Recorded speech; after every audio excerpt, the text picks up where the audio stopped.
Հարգելի գործընկերներ, շնորհակալ եմ, որ այստեղ հնչեց Հրազդան ցեմենտի հետ կապված որոշ մտահոգություններ, ես լինելով հրազդանցի եւ մոտիկից ճանաչելով բոլոր խնդիրները չէի կարող պարզապես այս մասին չխոսել։ Պարոն Թունյանին ուզում եմ ասել, որ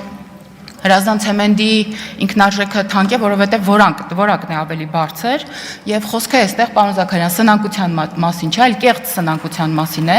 եւ ես այդ մասին խոսել եմ եւ այստեղից եւ նամակներ եմ գրել կառավարության գործընկերներին եւ անձամբ վարչապետին եւ մինչ մենք այստեղ մտածում ենք տեսենք սնանկի խնդիրներ կան կամ սնանկի կառավարիչ լավն է վատն է, ես ուզում եմ նշել, որ Հրազդան ցեմենտի շուրջ 400 աշխատակից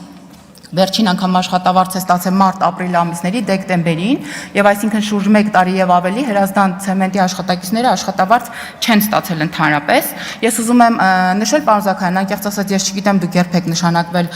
փոխնախարար, բայց ասեմ, որ Հրազդան ցեմենտում կա միլիոնների հումք եւ միլիոնների պատրաստի արդեն ապրանք, որը այսպես ասած կառավարիչները կամ փայատերերը սեփականատերերը թույլ չեն տալի, որ դա վաճառվի եւ եթե կա լրացուցիչ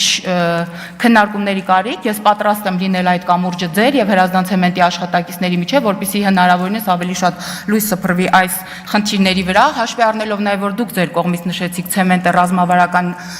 ապրանք է եւ մենք գտնվում ենք բավականին հետաքրքիր տարածաշրջանում, որ ինչ որ մի փուլում պարզապես կարող է Հայաստանի Հանրապետությունում ցեմենտ չներկրվի, հետեւաբար այս խնդիրը չի դառնում միայն Հրազդանի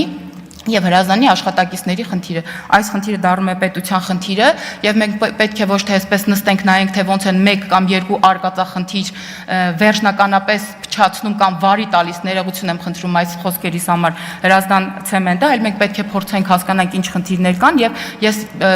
մեկ անգամ պնդել եմ եւ ելի եմ պնդում, որ Հայաստանի Հանրապետության կառավարությունը պետք է ներկայացուցիչ ունենա այս